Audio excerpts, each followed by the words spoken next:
Kenny here with Gardening Simplified. It's August 17th, and we're going to talk about planting seeds for our fall crops. What we're starting with is our onions. Now, this year we've got some Vidalia onions, 500 seeds, and they're planted right here. It's really hard to see, but you can see these little seeds in there. There's 500 in this little tray. I like to use a deeper cell when I plant them.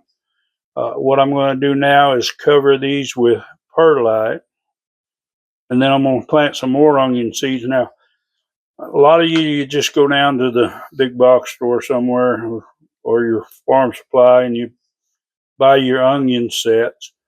But I've always found that I have a better variety and mine take off better because they haven't been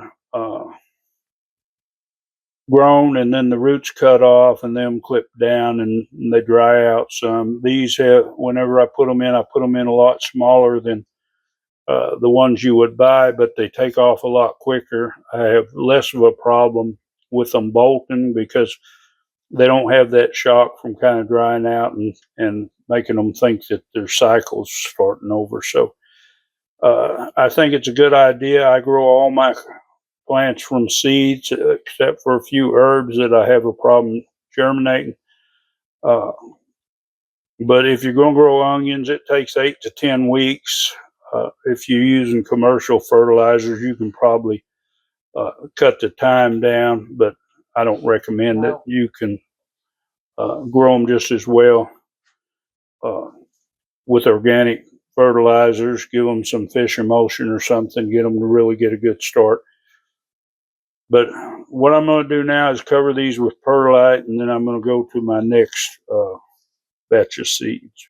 Okay, I've covered them with perlite. Now, you can cover them with perlite, or you can use vermiculite. It works well too. It kind of holds the moisture there at the seed, makes them germinate better. Now, you could just do this with your potting or your seed starting mix, but the problem is the seed starting mix tends to hang the tops up. So instead of them just popping up, the top will hang in and it'll start growing, and the top might not come out. So with the perlite, this helps give them an easy path to come out of here. Now, I want to state when you're starting seeds, I mix up my own mixture, and I've talked about it in a lot of different videos how it's just perlite compost and peat moss, even parts of each. And this works good for me, and it's actually sifted compost, so it's a little bit coarse, but it's not real coarse, and that's, I buy bulk compost and I sift it through a 1/4-inch sieve, and that way I get the particle size I like. But you could use soil, but I don't recommend soil at all. A lot of you that's trying to save and go that way, unless you have a soil that's a really loose mixture, which most aren't. Once you water it, it gets tight. Your seeds don't come up as well. I have a little bit harder time germinating, such as that. Not to say it can't be done. And this is not the only way to do it. I used to just do these in my compost and then let them try to come out. But like I say, the tops hang up. When I do it this way, they don't. They pull out easy and start to grow. Now, I do want to say if you're planting onion seeds, the fresher the seeds, the better. They do tend to lose the germination rate over time. Now I've got some of my 1015Y, the yellow grano, which is another sweet onion. They're back from 2021, so they're older seeds, but I keep my seeds frozen anytime I'm not planting them, I put them back in the freezer, and that tends to extend the life of the seed.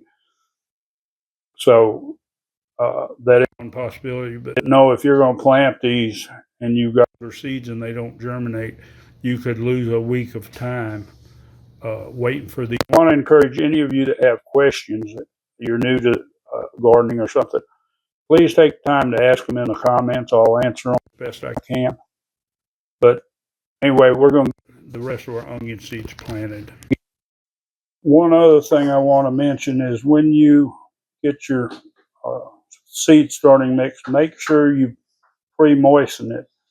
Now, a lot of mixes, especially like mine, when it sets out there for a while, the peat moss gets dried out, my compost gets dried out, and what happens, they get hydrophobic. And what that means, for those that don't know, it sheds off water. It doesn't want to absorb it. So I always pre-mix. That way it's going to be sure that it's going to take water, because if I just put it in there and I water, and it'll go through my cell trays and just accumulate in the bottom, so it's not going to keep the moisture there necessary for germination. Also, I recommend dome. Now you can get by without, but your top dries out, you might want to mist it occasionally. I'm not a fan of solo cups, but if you're going to use solo cups or something like that, make sure you do have drain holes in the bottom, because you don't want water setting in the bottom of those things. Now I'm going to plant some, well, I say I am, my wife is going to plant some cauliflower, broccoli, and cabbage. When you're going to grow cauliflower, I recommend that you get a variety that is self-blanching, and what that is they take and their leaves will curl in and cover the top. Now the cauliflower is still going to be edible if you don't, but it will be yellow. So if you don't want that, if you go with one that isn't self-blanching, you can always go back and cover the leaves. But that's what I recommend, is a self-blanching variety. That way you don't have to worry about that extra time. But you can pick your varieties when you're growing your own. You don't have to depend on what the big box stores and stuff are carrying. The cost is considerably cheaper, because a pack of seeds is way cheaper than buying a 6-pack of plants at the big box store. But anyway, cauliflower, broccoli, and cabbage, that's a good fall crop. Now's a good time to start it. Some of your cabbages, if you go with a red variety, I've noticed they tend to take colder weather. So if you have colder winters, you'd still have a good chance of them surviving without having to do any protection on them. All right, got them all planted and up on the shelf. Now normally I turn on the lights on a timer, even though they're not germinated yet, but I don't have to worry about, once one pops up, it not getting good light and getting leggy. If you're using a dome, you need to know, once the seeds germinate, you need to remove that dome, because what had happened, if you keep a whole lot of moisture, a lot of extra heat, they'll start getting leggy. And if you don't want leggy plants, then that's the way to prevent it. But I want to encourage everybody to shorten their supply chain, and what I mean by that is start growing. We've turned into a generation of people that depend on somebody else all the time, and I always preach self-sufficiency. You're not going to ever be 100% self-sufficient, but when you grow your own food, you know what's in that food. And if you want to use chemical fertilizers, know that you're not doing yourself any good, because what you're doing is you're encouraging the plant to grow, but you're not encouraging nutrient density in that plant. And same thing when you use these chemical fertilizer or pesticides, you spray this stuff on there, and this stuff is definitely not good for you.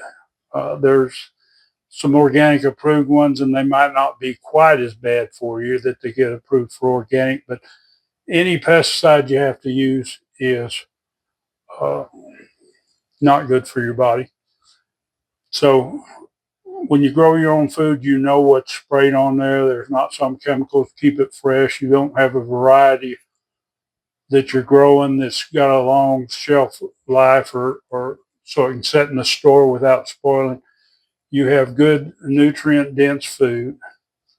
Uh, there's a lot of people that argue, but the argument isn't there as far as the difference between conventionally grown produce and organically grown or natural grown produce. So uh, get off your armchair, quit being that armchair gardener. I mean, I enjoy the ones of y'all that like to watch my videos, but I encourage people to start growing their own food. Now, I did plant me some cilantro, which by the time it comes up and gets ready to go in the ground, it ought to be uh, cooling down. Planted some lettuce. It's still a little warm, but uh, it'll be cooling down enough that I'll get a crop, and I can always have a follow-up crop.